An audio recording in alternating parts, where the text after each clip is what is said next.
Hi everyone, my name's Hazel and I'm an author and a PhD student, and in today's video we are going to be talking about how to open your novel. So most people find this like the scariest part of the novel writing process, not the planning, not the middle part, not the end part. Usually the opening, and I get it, it's scary, you want to get it right, because if this is something you're looking to get published, hopefully, in the future, it's the first thing the agent's going to read, the first thing the publisher's going to read, and ultimately the first thing the reader is going to read, and it's going to make them decide whether or not to publish it, to continue reading it.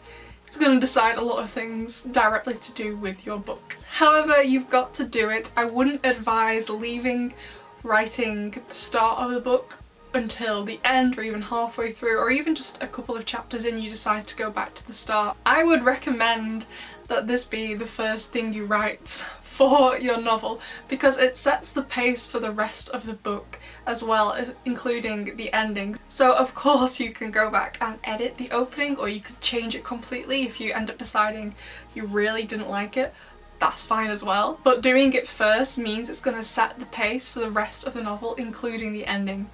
So do it now, don't skip it, don't do it later. Do it now and do it as the first thing you do. So we're just going to talk about some of my favourite ways to open a novel, and I feel like these are some of the best ways to do it. Of course, there are more ways to open a novel than these, but these are just my favourites. So let's get started. One of my favourite ways to open a novel, and it's actually the way my novel opens, is with dialogue. Start it in the middle of a conversation. Well, not exactly the middle of the conversation. I would recommend you start it either at the start of a new conversation with someone else. So at the start of my novel, the main character starts a new conversation with someone else, or have it in the middle of a conversation, as long as that middle of the conversation is something interesting. You don't want them to be just talking about their day unless something really interesting happened on their day. For example, they're on their way to work and they found a dead body. That's something interesting that you can, piggyback the rest of the story off of. Don't just have them asking how each other are, So it has to be something interesting. You'll be doing it in the middle of a conversation. Some people don't really like the dialogue opening because you're jumping straight into the middle of a conversation, and it kind of assumes the reader already cares about the characters talking. I personally don't think that way. I think it's a great way to start your novel with dialogue. The next one is starting in the middle of the action, or the posh Latin term, I think it's Latin, in medias res. I don't know how to spell it, so I'm not even sure if that's the way to say it properly, to be honest, but it just means in the middle of the action. And when it says action, action here doesn't necessarily have to mean like a car chase, a gunfight, something like that. It doesn't have to mean like a Fast and Furious cinema type action. Action can be a lot of different things. It really depends on the genre you're writing for. Like if you are writing a book that is more action based, then it might be something like sword fighting. I don't know what your action book might be about, but generally action means a lot of different things to different people. Generally the action in my novel involves the main character running around London away from her mum. That's the kind of action we get in my novel. So I guess it is kind of more dynamic action, but it doesn't have to be like high-paced action when it says this in the middle of the action. It can just be in the middle of the character doing something interesting.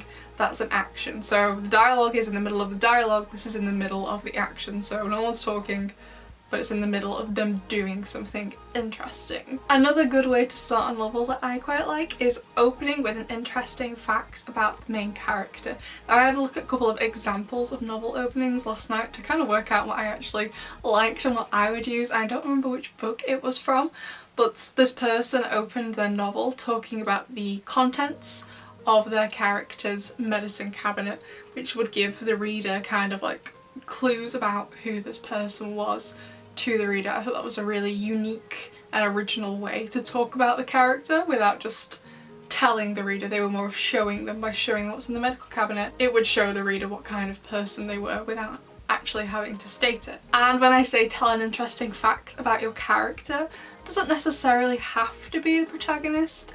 I would recommend starting with your protagonist, but it's okay if it's not. I would say don't go any more than like 5 to 7 pages without introducing your protagonist, because whoever's in those first 5 to 7 pages, your reader will quite rightly assume that person or one of the people you've introduced is a protagonist, and they're going to get emotionally invested in them, and then 8 pages later you bring in someone else and like, oh okay, and that other person disappears, you might not see them for a while and they've already become attached to them.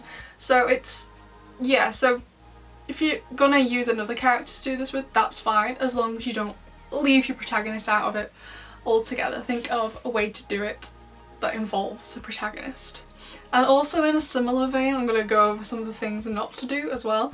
In a similar vein to this, also don't introduce every single person in the story straight away, or at least a lot of people in the book straight away. Obviously there are exceptions to this. For example, if you only have 2 or 3 people in the whole novel, that's it, that's all your characters, then it's fine, you can get away with, definitely you can get away with introducing them all at once. But for me, even I like to keep my cast of named characters to a minimum. I mean, like, it's set in London, so there's taxi drivers and people who work in cafes just around who say things, but they're not a named character. So I have, I think I counted the other day, between 15 to 20 named characters in the first novel. I'm not really sure what kind of average is for characters in a novel. I would say mine is probably below average, but again, you can get away with having even less characters than that. So I'd say mine is below average, but I certainly don't introduce them all straight away. Like, don't treat your reader like they're stupid. However, introducing that amount of people straight away is kind of exhausting and it's a lot to take on, so you slowly introduce them to everyone. And also, just pedaling back to this interesting fact about this character, whichever character you pick, you don't necessarily need to explain everything about this interesting fact straight away. The opening of a novel, you kind of want to create a bit of mystery about it that makes the reader want to read on and find out more. And again, by explaining it straight away, you're kind of treating your reader like they're stupid because you feel that you have to explain what's going on straight away to them. So just be careful and like strike a good balance between too much information and too little information. You want to get it just right so you don't make them feel stupid, because I mean, I feel like a lot of people are in the same boat as me. I don't like it when people are patronising to me. They make me feel stupid. It's a horrible feeling. I'm sure we've all experienced it at some point of our lives, and it's not very nice. So you definitely don't want to experience that when you're reading a book, something you've purchased. Another really good tip for the opening that is actually from one of my creative writing tutors. This is one of the first things I learnt on my creative writing degree, and it's to have a fight within the first 5 minutes. Now again, back to the action. This fight doesn't necessarily have to be fist fight, sword fight, something with guns, gang fight, something that's going to involve blood ultimately being spilled in the end. Doesn't necessarily mean fight in that way. It can be in a conflict. For example, in my novel, the opening chapter deals with more in a conflict that ends up manifesting itself in the physical world, so it does kind of become more physical conflict. It can just be some tension between 2 characters, maybe they've fallen out previously. It can be a whole host of things. It really depends on the genre you're writing for and just like the general idea of your novel. You know it best. You will know your idea and what you're writing or what you're intending to write the best. But having a fight or a fight is a good way to start the novel because it gets the reader really interested in it. I wouldn't recommend starting your novel, for example, with the protagonist or another character waking up to an alarm clock, because it's boring and it's cliche and it's not very interesting. Unless you can make it interesting. Maybe they were asleep, but they've had an alarm clock thrown at them by, let's say, their roommate, because, let's say, I don't know, someone's just broken into their apartment, for example. If you're gonna do something cliche, like waking up with an alarm clock, make it more original and make it yours. I also wouldn't, and this really only really applies, I feel, to fantasy books or science fiction books. My own novel is a science fiction novel. But my advice would be not to world build immediately, and again there are exceptions to this. So for example, in 1984, the first line of the novel, which I can't remember like off the top of my head, but in part of the opening line it says the clocks were striking 13. Now clocks don't strike 13, so it signals to us straight away this is a different place, we're not where we usually are. So it signals to the reader not everything that's going on, but that something different is going on, something strange is afoot. So you can world build in that sense, as in hint at things, because it helps with immersion if you are writing something that's fantasy or science fiction. But when I say don't do world building in the first chapter, I mean don't explain everything that's going on in the first chapter. So for example, again from my novel, so it's set in 2047 in London, and at this point the London Underground is no longer used. If you want to find out why, you'll have to read the novel. So now they use the London Airground. It gets explained in chapter 2, so the chapter straight afterwards, but not in this chapter. This is not the focus of the chapter, and all it says is the London Airground trains has stopped running for the night. No other information is given than that. And I'm trusting my reader to be clever, even if they're not British. Most people have heard of the London Underground, and they know what it is. It's a train system underground the city. So by me calling it the London Airground, it infers something else. If you want to know what it is, I guess you'll just have to go and read it, but I feel from me just saying London Airground versus London Underground, you can probably take a good stab in the dark as to what it means, considering it's a science fiction novel set several decades from now. So you can world build, but not like, don't explain everything immediately.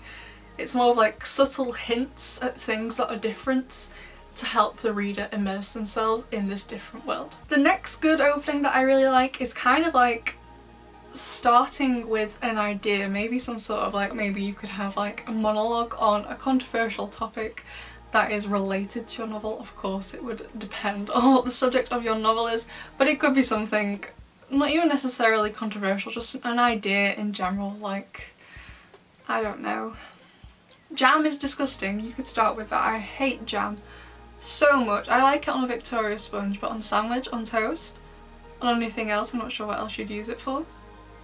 It's gross. I don't understand how people can eat it. I've really, the smell, the texture of it under a knife on top of the bread makes me physically gag. I feel slightly sick just thinking about it, to be honest. So you could like write a monologue about it and explore how your character feels about it and use that for the opening. I quite like those openings actually. And my last favourite opening isn't really so much as an opening, but just like an overall tip for your opening, is to start as late as possible. Now, this doesn't mean start writing as late at night as possible. It doesn't mean that. It means start as late into the story as you could, where it would make the book make sense.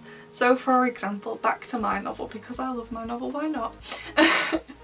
The story starts in September, the day before the main character starts university. And she's hearing these voices and they make her play this nightmarish game. Now, I could have really easily started the novel like 4 months previously in May. Is that 4 months previous? Yes it is.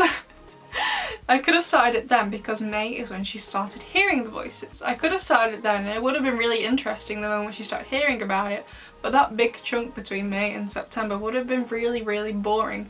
September is where the rest of the story's at, so I started it there. Could I have started it earlier? Yes. Did I? No. Why? Because it would be boring. September is where the rest of the story is going to take place.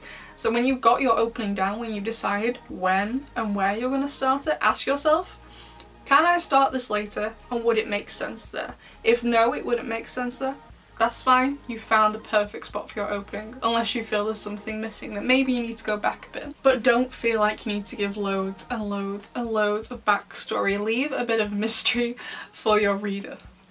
Obviously this is a bit different to having a prologue. A prologue is usually a completely different kettle of fish to begin with.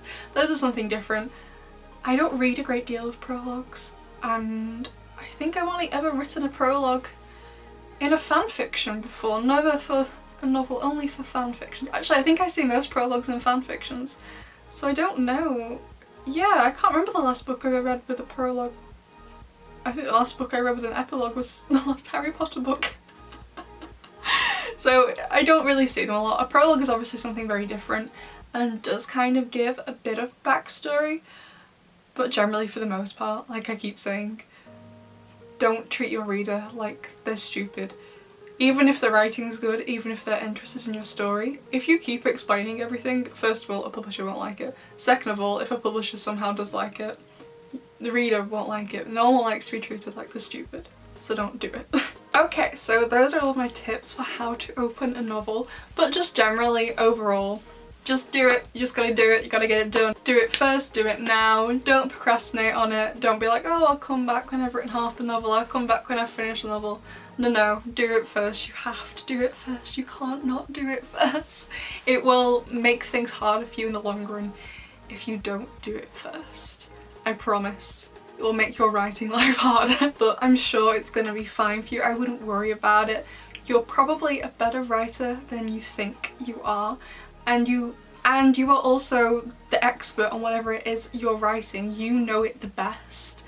So have faith in yourself and it will go completely fine. I'm sure it will. So that was all for today. You all better had a good day. That was a threat. And I hope you all stay safe and I will see you all next time. Bye!